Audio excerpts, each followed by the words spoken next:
Cugno, of course, sports anchor, reporter, CBS 4 here in Miami, sometimes nationally on CBS Sports HQ. Notoriously healthy eater, healthy liver.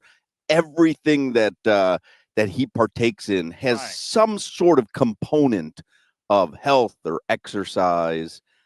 It's true. It's enough. It's true. But It is enough. Oh, it is enough. And we've brought him a blizzard. You know what's going on with the Panthers and the Blizzards, right? Well, it was honey. I mean, let's be journalistically accurate here if we're going to be doing this. No, we are. But they did go to Dairy Queen between games 1 and 2 in Raleigh. So there is a blizzard component to the Panthers story. So you're not going to weasel your way out of it. I have a Heath Bar blizzard here. Appel's got a Reese's peanut butter cup blizzard. Go ahead, hold your blizzard up. And Appel brought me a banana blizzard. Right. Yeah, I figure that's healthy for you. A little bit healthy. Okay, healthy-ish. Here's the problem: I don't do dairy, so my tummy's probably gonna hurt. I have to do CBS Sports hits today. I don't want to be rumbly tummy. Go ahead. On camera. Let's see you eat some of this blizzard because look at that. He's actually got Tums. He did bring Tums. They plan for everything here. Yeah, listen, I mean, regular Boy Scouts, you guys. I mean, listen, we're ready for everything, and this is a Panthers-centric show, soup, dude. Yeah, but get a nice. Look at this. Look at this. Mike Cugno about to eat a Dairy Queen blizzard live on the air. Ruin his suit. Oh, please drop it onto your suit. Drop it onto your suit. Is that not the best thing that you've ever had? No. How do you consider yourself a Panthers fan? I mean, what is going on here, Cugno? Why are you putting the lid back on? We've barely. You have to finish that. No, by the end of the segment, I got to finish the gallon of floating. It's the smallest size. Come on, a little blizzard. How about you have the zucchini muffin? I would love this. So Jennifer Cugno, is now, was she healthy before she met you? I mean, like, she was alive to your level, though. She was above ground. Was she a healthy eater, a healthy cook? No, I think I probably converted. I think she was just normal, like. Bring your microphone closer. I think she was just be a broadcaster. normal person. So he was texting me the other day. She was making zucchini. He says they taste like brownies. And, okay. And I'm like, yeah. What kind of brownies do you eat? The process is a little rough to watch. Now, but when I tell you, this isn't, because I had told Crowder about it, this isn't a sprinkle of zucchini. I'm telling you, the world's zucchini supply is in danger based on the amount of zucchini she puts in these muffins. We're keeping big zucchini above water.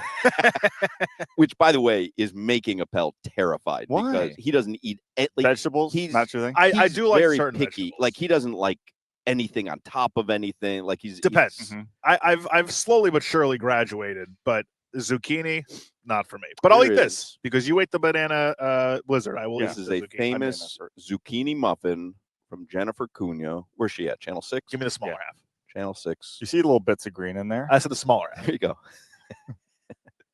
Tree, you want to try a zucchini muffin? Just give him a whole. Tree will eat a whole one. Yeah, he wants a whole one. Wants a whole one. No, leave him alone, Appel. There you go. Just throwing muffins. Okay. There you go. I love this, by the way. I went away from the Stanley Cup, and here we are. Zucchini. Real chocolate. I know. You guys were bad-mouthing the zucchini muffin. Hold on. No, I was not. You weren't. You didn't know yet. It's excellent. This is fantastic. That is excellent. This is honestly fantastic. You hear that, Jenny? You just bought yourself 10 more years of marriage. We'll see where it goes from there. I accidentally introduced her as my friend the other day, and she's giving me the worst time about it. You introduce your wife as my friend? Craziest thing I've ever heard. By the way, how long have you been married? Daughter in hand. What? Get out of here! In what situation did you at the Panthers watch party? At the War Memorial, we went and. Just talking to some folks. Unbelievable. My friend Jenny. Stop it. I've never still mad at you. Such a thing like that. That is bizarre. Yeah. How long have you been married? 3 years, 4 years, and you have a child. Yeah, still. And you you're digging yourself a hole here because you don't know how long you've been married. You just call her your friend. Introduced her as your friend. Yeah, it was bad. That's bizarre, man. Yeah, that's funny. Yeah. This. How was that car ride home? She's a good sport. Yeah. So she's been using it against me. Good. Right. Yeah. I would too. Yeah. Hey, she'll be like, hey, as a friend, do you mind taking the trash? Do a pal. Because I can understand, like, making them say, oh, this is my fiance, or like, but if you've been married for 3 years, this is my friend. Not even like this is my best friend who I love spending all my time with, and I'm married. It's my friend. I mean, honestly, that's how I introduced Tree, and I barely know him. This muffin happens to be delicious. I know. It's really good. That's why I brought them. So what does the zucchini replace? The sugar. So it's the sweetener? It's a natural sweetener? I mean, there's chocolate. Honestly, this is one of those things where she's just like, look, this is healthy for you. You can eat it. And I watch her physically put zucchini. I mean, you've seen the videos. It's disgusting, but it comes out great. It happens to be fantastic. Yeah. I don't know why I lost my camera, but I did. All right, let's talk a little bit about the Panthers here. And do you have any trouble reconciling what you're seeing on the ice with what we've seen all season from the Panthers? Great team. Yep. And the Hurricanes. You have one team. I mean, they look like they're a minor league hockey club out there compared to the Panthers. Yeah, and you know what? I don't want to. We talk about all the goals and stuff, and I don't want to minimize what Sergei Bobrovsky's doing in that, because everyone's right when they say these games are tight early on. I mean, look at Game 7 against the Maple Leafs. If he doesn't keep them above water in those last 10 minutes of the second period, first period, we could be talking about a completely different outcome. Those goals don't happen without that game being tight early on because of what Bob's doing. And you look at what Stuart Skinner's doing in Edmonton. I'm just curious if that's the matchup again, what this is going to look like. Are we going to see a lot of goals? How important is Bob going to be with Draisaitl and McDavid coming at you early? Like what you're seeing from him right now, you need this version of Bobrovsky in the next round more than you've ever needed him. He just seems so at ease, so calm in goal. Nothing really phases him. And that's one of the things, that even when he first started here, when Andrew Burnett and Joel Quenneville were the coach, and now Paul Maurice, they just see, no matter what the result, that straight line, even keel guy. Right. And Bob now in his mid to late 30s, closing down his career, it feels like. I mean, there is nothing that phases this guy. And I think that what you've seen against Toronto, what you've seen against Carolina, he has that element. This team kind of has that element that those teams don't necessarily do. Carolina gave up that first goal early in the third period the other night, and that was it. They were done. And we saw what the Panthers did. Right. 5 goals in 9 minutes. It was just, they needed to get that second one, Carolina did, because if they didn't, floodgates would open. Same thing with Toronto. I agree with you. If they got one of those in the last 10 minutes of the first in that game, totally different. And go back to games 1 and 2 of that series where they were able to get those early ones, and look what happened. Yeah. Completely different outcome. That series takes on a different shape than what we thought. And then, I mean, credit to Paul Maurice and probably a lot Barkov too, to take Nylander out of that series after those first 2 games. Pretty quiet for him the rest of the way. And that's what they've been doing with Svechnikov and Aho in this series. One shot. Yeah. Right? Yeah. Yep, it's quite impressive. And, I don't know if you guys have spoken about this stat yet, but the Panthers leading after any period, whether it's the first, second, or third, under Paul Maurice, I think they're undefeated last like 26, 27 games. Yeah. Something like that. It's absurd. Do you think the league hates this Panthers team? Yeah. Why? Yeah. Because they're hard to play. Yeah. Right. You get frustrated. It's what we talked about. This is what every hockey fan wishes their team was on a consistent basis. Teams can give them to you in spurts. We've seen that for sure. But to do this night in and night out, and you talk about, not seeing this coming during the regular season, we should stop maybe being surprised and maybe understand how maybe the regular season is a process to build up to this. 9 games, 15 days. Paul Maurice keeps going back to that. That's a tough way to make a living in the regular season. It was almost like management to be healthy for this point. There's a chance, though, if they close it out tonight, there's a chance they could go 11 games before a Stanley Cup final game. Don't like it. Too much, right? Too much. And I think they would prefer, kind of like how they went from Toronto to Carolina. They play game 7. 2 days later, they're playing game 1. you keep going. And it's not going to happen unless this series inexplicably goes longer, right? Because what's the other series? 2-1 at this point? 2-1, right. 2-1. So, I mean, they are going to have significant time off, but 11 days, that's probably a little too much. I believe Evan Rodriguez said it was good to be able to just keep your foot on the gas. Like, there was no time to think. It's just, hey, all right, get on the plane, be on the ice. Tomorrow night, here we go.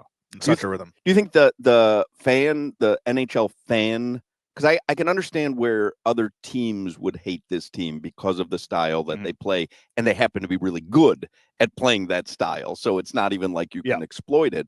Do fans around the country hate this Panthers team? Yeah, it's for the same reasons.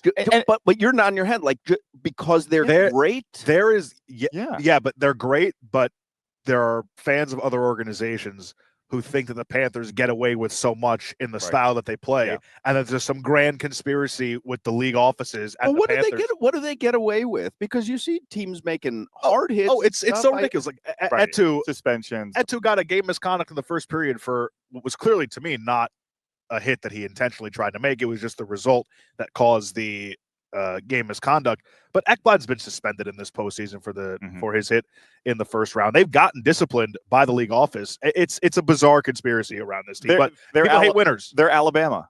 Alabama got the calls, right? You know, you got to keep Nick Saban and those guys in it. And I don't think anyone's protecting the Panthers, but that's the level. We want Florida, we want Bama. But hold on a second. I embrace the fact that, because I mentioned it the other day, Cugno, to Hawk, like on the NHL Reddit, the Panthers are called the scumbags. Yeah. But I'm embracing that. I know that they play that brand of hockey, you know? So, Hawk, like when people are frustrated with the fact that the Panthers, it's not only just a conspiracy about the calls, it's their brand of hockey, as these guys are saying. So I would make this delineation because there are certain championship teams that I hated, that I just really disliked. Others, like the Golden State Warriors, there were facets that I didn't like. I was never a huge Draymond guy. He's kind of a Marchand or a Dennis Rodman. If he's not on your team, you despise him. If he's on your team, you love him. There were facets of the Warriors that I didn't necessarily like, but I didn't think they were an unlikable team. I liked watching them play basketball. And I wonder to think nationally that the Panthers are bad guys, or like, I don't see it. Because these guys were all pests in different teams. Right. Chuck, Marsh, and like the NHL fan bases have been dealing with these guys separately. And now you we dealt with Marsh. Right. And now you put them all together. I remember talking to some fans that watched. Remember, I was talking to you guys. I was at the Bright Side one day, and great place. And the story was, you were with your friend Jen? She wasn't there. And the story we worked on that day was how much you guys embrace that pest aspect. And one of the fans was like, Bennett's a rat, Marchand's a rat, Kachuk's a rat, but those are our rats. You know, that's to your point, Solana, where this fan base embraces it. Paul Maurice was asked about this yesterday, and he basically goes, "Hey, you ever shotgunned a beer before?" Yeah. It was a great answer. You ever go to church? Yeah. But you don't shotgun a beer in a church. Right. We're not bad guys, but when the game starts, we play a certain way. Well, let me ask it a different way then. Okay, they're disliked. Do people like watching the Panthers play? The average NHL fan. It's not pretty hockey. It's no. But I think if you love the sport, it's dominant hockey. Wait to the third period. Yeah. Right. I think that like a neutral observer should and would enjoy how this team plays. I think if you're a Lightning fan, if you're a Leafs fan, if you're a Hurricanes fan, or someone that this team has ended, if you're a Boston fan, if you're a Rangers fan, think how many franchises this team has ended the last 2 or 3 seasons on these runs. You probably hate watching them. But a general hockey fan, yeah. I mean, this is winning hockey. It is what it is. Casual hockey fans probably, like he says, like I'm tired of watching the same team win. I want to see some new faces.